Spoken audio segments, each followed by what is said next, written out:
2 মাস পার হয়ে গেল, কিন্তু হাদি হত্যার বিচার কোথায়? গতকাল যখন ছাত্ররা বিচারের দাবিতে রাজপথে নামল, তখন কেন তাদের ওপর সাউন্ড গ্রেনেড আর টিয়ার শেল ছোড়া হলো? নির্বাচনের ঠিক কয়েকদিন আগে কেন রাজপথ আবার রক্তাক্ত? তবে কি হাদি হত্যার বিচার চাওয়া ছাত্রদের ওপর হামলা করে নির্বাচন বানচালের কোনো নতুন ছক আঁকা হচ্ছে? শাহবাগের রণক্ষেত্র আর আগামীর রাজনীতি নিয়ে ইনসাইড সকল রহস্য জানতে ভিডিওটি শেষ পর্যন্ত দেখুন। গত 12 ডিসেম্বর বিজয়নগরে শরীফ ওসমান হাদিকে গুলি করা হয়। সিঙ্গাপুরে চিকিৎসাধীন অবস্থায় 18 ডিসেম্বর তিনি শহীদ হন। আজ সেই হত্যার 2 মাস হতে চলল, অথচ মূল খুনিরা এখনও ধরাছোঁয়ার বাইরে। এই ক্ষোভ থেকেই ইনকলাব মঞ্চের নেতাকর্মীরা প্রধান উপদেষ্টার বাসভবন যমুনা অভিমুখে মিছিল নিয়ে রওনা হয়। গতকাল বিকেল 4:30টার দিকে ইন্টারকন্টিনেন্টাল হোটেলের সামনে পুলিশ ব্যারিকেড দিলে শুরু হয় চরম উত্তেজনা। ছাত্ররা যখন ব্যারিকেড ভেঙে এগোতে চায়, তখনই শুরু হয় পুলিশের জলকামান, সাউন্ড গ্রেনেড আর লাঠিচার্জ। পুলিশ কেন এমন আগ্রাসী হলো? সরকার পক্ষ থেকে একটা ব্যাখ্যা এসেছে। তারা বলছে, যমুনা এলাকায় সভা সমাবেশ নিষিদ্ধ। ছাত্ররা জলকামানের ওপর উঠে যাওয়ায় পরিস্থিতির নিয়ন্ত্রণে তারা সাউন্ড গ্রেনেড ব্যবহার করেছে। কিন্তু প্রশ্ন হলো, যারা জীবন দিয়ে স্বৈরাচার হটিয়ে এই সরকারকে আনলো, তাদের ওপরই কেন আজ টিয়ার শেল আর সাউন্ড গ্রেনেড মারতে হবে? রাত বাড়ার সাথে সাথে সংঘর্ষ শাহবাগ মোড়েও ছড়িয়ে পড়ে। সেখানে পুলিশের সাথে ছাত্রদের দফায় দফায় সংঘর্ষ হয়।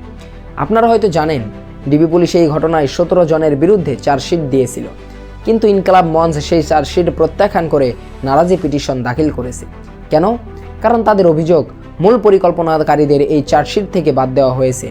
এরপর আদালত মামলাটি সিআইডিকে তদন্তের ভার দেয়। আজ সরকার নতুন করে ঘোষণা দিয়েছে যে হাদি হত্যার তদন্তে তারা জাতিসংঘের সহযোগিতা নেবে। 2 মাস পর কেন হুট করে জাতিসংঘের তদন্তের কথা বলা হচ্ছে? এটা কি ছাত্রদের আন্দোলন থামাতে আইওয়াস? কিন্তু সবচেয়ে গুরুত্বপূর্ণ প্রশ্ন হলো সময়টা নিয়ে। আর মাত্র কয়েকদিন পর জাতীয় নির্বাচন। ঠিক এই সময় কেন হাদি হত্যার বিচার দাবিতে আন্দোলনরত ছাত্রদের ওপর এমন হামলা হলো? রাজনৈতিক বিশ্লেষকদের মতে, নির্বাচনের আগে দেশে একটা অস্থিতিশীল পরিবেশ তৈরির চেষ্টা করা হচ্ছে। ছাত্রদের রাজপথে নামিয়ে দিয়ে পুলিশের এই মারমুখী আচরণ কি নির্বাচনকে প্রশ্নবিদ্ধ করার কোনো ছক? হাদি হত্যার বিচার আটকে থাকা আর এখন এই ছাত্রদের উপর হামলা, দুটোই কি নির্বাচন বানচালের কোনো গভীর ষড়যন্ত্রের অংশ?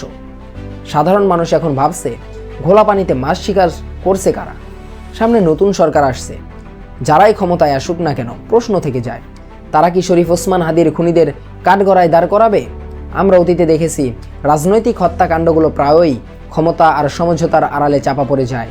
যদি এই অন্তর্বর্তীকালীন সরকার হাদি হত্যার বিচার শুরু না করতে পারে, তবে পরবর্তী রাজনৈতিক সরকার কি আদৌ প্রভাবশালী খুনিদের ধরতে সাহস দেখাবে, নাকি হাদি হত্যার বিচার পাওয়াটা কেবল স্বপ্নই থেকে যাবে?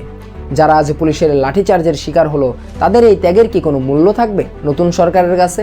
শরীফ ওসমান হাদি হত্যার বিচার না পাওয়া পর্যন্ত ইনকলাব মঞ্চ আন্দোলন চালিয়ে যাওয়ার ঘোষণা দিয়েছে। এই সংঘর্ষ প্রমাণ করে যে রাজপথ এখন উত্তপ্ত। ছাত্ররা যদি বিচার না পায়, তবে নতুন যে সরকারই আসুক, তাদের জন্যও কিন্তু স্বস্তির দিন থাকবে না।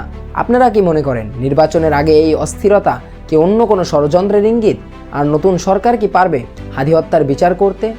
আপনার মূল্যবান মতামত অবশ্যই কমেন্ট করে জানাবেন। আর দেশের প্রতিটি নিউজ সঠিক বিশ্লেষণের সাথে পেতে ফ্রন্ট ডেস্ক টিভি সাবস্ক্রাইব করে রাখুন। ধন্যবাদ।